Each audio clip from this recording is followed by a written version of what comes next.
विद्यार्थियों, circle point YouTube channel पर आप सबों का स्वागत है। मैं एम चक्रवर्ती जीके जेस की श्रृंखला में एक बार से फिर आप लोग का स्वागत करता हूं। हम लोग देख रहे हैं, आज हम लोग का टॉपिक लिए है नागरिकता संशोधन अधिनियम।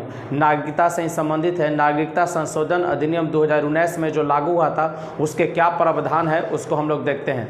नागरिकता के कल के क्लास में आप लोग देखे थे कि नागरिकता का चर्चा संविधान के किस भाग में है, तो भाग 5 में। अनुच्छेद क्या है, तो 5 से लेकर 11 भाग 2 में है। और अनुच्छेद नागरिकता पूछेगा भाग 2 में, और अनुच्छेद पूछेगा तो 5 से लेकर 11 तक है। नागरिकता के संबंध में कानून बनाने का अधिकार संसद को दिया गया है अनुच्छेद 11 के द्वारा।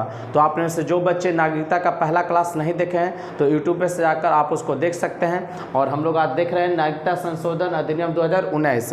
ठीक है, तो सबसे पहला पॉइंट इसमें है कि नागरिकता संशोधन अधिनियम 2019 कब पास होता है, तो 9 दिसंबर 2019 को। और केंद्रीय गृह मंत्री अमित शाह द्वारा लोकसभा में पेश किया गया था। कहेगा कि केंद्र किसके द्वारा लोकसभा में पेश किया गया था, तो केंद्रीय मंत्री अमित शाह, केंद्रीय मंत्री गृह मंत्री थे अमित शाह, उन्हीं के द्वारा लोकसभा में 9 दिसंबर 2019 को पास किया गया। ठीक है, राज्यसभा से पूछेगा कब पास हुआ, तो 11 दिसंबर 2019। 11 दिसंबर 2019 लोकसभा से आगे हुआ, फिर राज्यसभा से। और राष्ट्रपति की स्वीकृति जानते हैं होंगे आप लोग कि अगर कोई भी बिल पास होता है तो या तो लोकसभा से या राज्यसभा से पास करवाने के बाद जो फाइनल आता है राष्ट्रपति के पास आता है मोहर के लिए। तो राष्ट्रपति का स्वीकृति कब मिल गया, 12 दिसंबर 2019। देखेंगे 9, 11, 12, 9, 11, 12। ठीक है, 9 दिसंबर 2019 को लोकसभा से पास हुआ। लोकसभा में पूछेगा पेश कौन किए, तो केंद्रीय गृह मंत्री अमित शाह। राज्यसभा से कब पास हुआ, 11 दिसंबर 2019 को। राष्ट्रपति का स्वीकृति कब मिला, 12 दिसंबर 2019। और उस समय राष्ट्रपति कौन थे, रामनाथ कोविंद। राष्ट्रपति कौन, रामनाथ कोविंद। अब प्रधानमंत्री का नाम आप लोग जानते होंगे, नरेंद्र मोदी। कब लागू किया गया, ध्यान दीजिएगा, स्वीकृति तो मिल गया 12 दिसंबर को, लेकिन लागू का डेट याद रखेंगे 10 जनवरी 2020। 10 जनवरी 2020 को लागू किया गया। और यह केम्मा संविधान संशोधन था, तो याद रखेंगे 126वां संविधान संशोधन था। केम्मा संविधान संशोधन 126वां। कहेगा नागरिकता संशोधन अधिनियम 2019 जो लागू हुआ वो केम्मा संविधान संशोधन, तो 126वां था, 126वां। नागरिकता संशोधन अधिनियम 2019 द्वारा किन देशों के अल्पसंख्यकों को नागरिकता देने का फैसला किया गया है। ध्यान देना है कि नागरिकता संशोधन अधिनियम 2019 द्वारा किन देशों के अल्पसंख्यकों को नागरिकता देने का फैसला किया गया, मतलब किन किन देशों के नागरिकों को। और लेकिन ध्यान रखिएगा अल्पसंख्यकों को किन को मिलेगा, अल्पसंख्यकों को अफगानिस्तान, पाकिस्तान और बांग्लादेश से, ये 3 देश से अगर अल्पसंख्यक भारत आए होंगे तो उनको नागरिकता दे दिया जाएगा। लेकिन अब ध्यान दीजिएगा कितने समुदाय के लोगों को, ये भी जरूरी है, कितने समुदाय के लोगों को, तो 6 समुदाय के लोगों को। किसको, जो ध्यान दीजिएगा 6 कौन कौन है, हिंदू, सिख, बौद्ध, जैन। ये 4 तो याद हो गया है, हिंदू, सिख, बौद्ध, जैन, पारसी और ईसाई। मुस्लिम को इसमें शामिल नहीं किया गया है। उसका एक वजह यह है कि क्या करा, अल्पसंख्यक। और अफगानिस्तान, पाकिस्तान और बांग्लादेश में मुस्लिम अल्पसंख्यक नहीं है वहाँ पर, ठीक है ना, वो मुस्लिम प्रधान देश है, तो इसलिए मुस्लिम अल्पसंख्यक नहीं होंगे। वहाँ अन्य जो अल्पसंख्यक है उन्हीं को मिलेगा। तो मुस्लिम ध्यान में रखेगा कि मुस्लिम को नहीं दिया गया, इसका ये मतलब नहीं है कि मुस्लिम से किसी प्रकार का द्वेष की भावना था। वहाँ पर कारण क्या है कि अल्पसंख्यक की बात बोले हैं, तो मुस्लिम इन 3 देशों में अल्पसंख्यक के रूप में नहीं है। किस तारीख से पहले आए भारत के लोगों को नागरिकता दिया जाएगा, मतलब कितना तारीख से पहले आएंगे, कोई डेट निश्चित किया जाएगा, है ना, कि ऐसा थोड़ी कि आज आए आज मिल जाएगा, कल आएंगे कल मिल जाएगा, ऐसा नहीं है। उसका कोई डेट दिया गया, तो वो 31 दिसंबर 2014 से पहले अगर भारत आए होंगे, 31 दिसंबर 2014 से पहले अगर भारत आए होंगे तो उन लोगों को नागरिकता मिल जाएगा।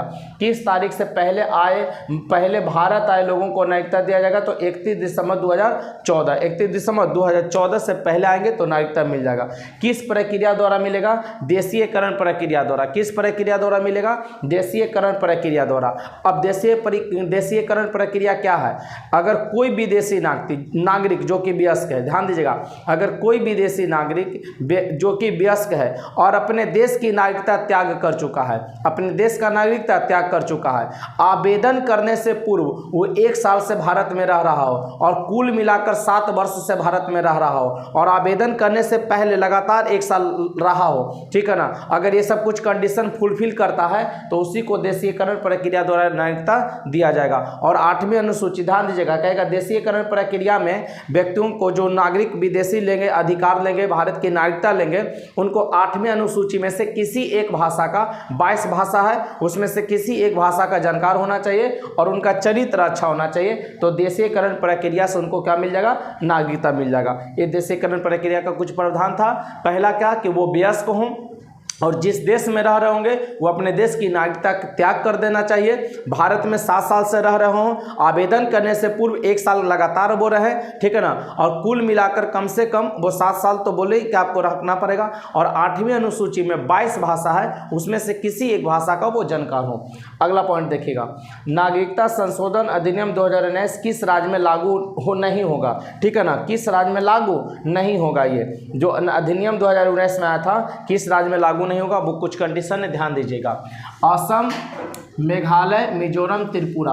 असम, मेघालय, मिजोरम, त्रिपुरा में लागू नहीं होगा क्योंकि ये 6ठी अनुसूची में शामिल राज्य है। कितनी अनुसूची में, 6ठी अनुसूची में शामिल राज्य है। असम, मेघालय, मिजोरम, त्रिपुरा, असम, मेघालय, मिजोरम, त्रिपुरा, ये 6ठी अनुसूची में शामिल राज्य है। इस राज्य में लागू नहीं होगा नागरिकता संशोधन अधिनियम 2019। और अरुणाचल, नागालैंड और मिजोरम, अरुणाचल, नागालैंड और मिजोरम, ध्यान दीजिएगा, मिजोरम हालांकि दोनों में कॉमन है। ये 3 राज्य को किस कारण से नहीं, तो Bengal Eastern Frontier Regulation 1873, Bengal Eastern Frontier Regulation 1873 के तहत इनर लाइन में आने वाले राज्य होंगे। मतलब इस राज्य में हम लोग को जाने के लिए इनर लाइन एक परमिट की आवश्यकता होता है। किस राज्य में, अरुणाचल, नागालैंड, मिजोरम में। तो ये 4 राज्य है और इसमें से 3 राज्य, तो 3 राज्य में हालांकि 2 राज्य तो कॉमन, मिजोरम तो दोनों में कॉमन है। तो अरुणाचल, नागालैंड, असम, मेघालय, मिजोरम और त्रिपुरा में लागू नहीं होगा नागरिकता संशोधन अधिनियम 2019। आप याद रखेंगे, ये 6ठी अनुसूची में शामिल राज्य है, याद रखिएगा।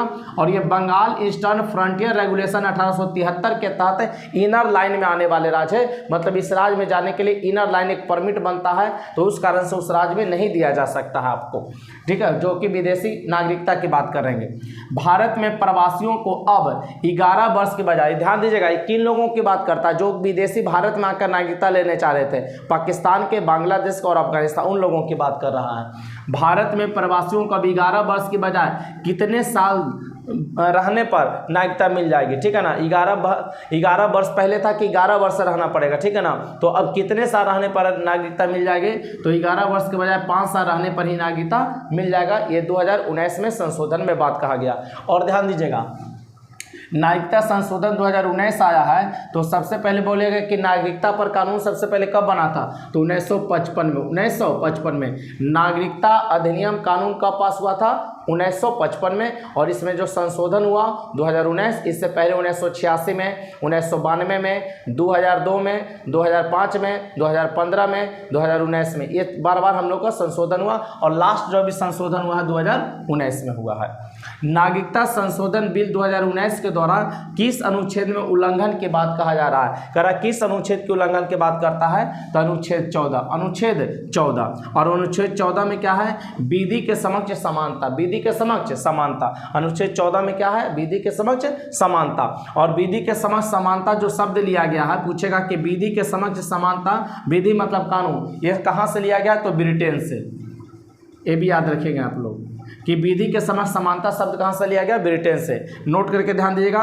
नागरिकता की सूची का विषय है, तो संघ सूची का, कहेगा नागरिकता की सूची का विषय है संघ सूची। आप जानते हैं कि आपके यहाँ राज्य सूची है, संघ सूची है, समवर्ती सूची है, तो किस सूची में नागरिकता को रखा गया, संघ सूची में। तो बच्चों, नागरिकता संशोधन अधिनियम 2019 का क्लास आज समाप्त हुआ। इससे अगर 2019 से जो भी अगर पूछेगा तो इससे बाहर कोई प्रश्न बनने वाला नहीं है, आप इसे याद कर लीजिएगा। मिलते हैं कल के क्लास में, तब तक के लिए जय हिंद, जय भारत, बेस्ट ऑफ लक।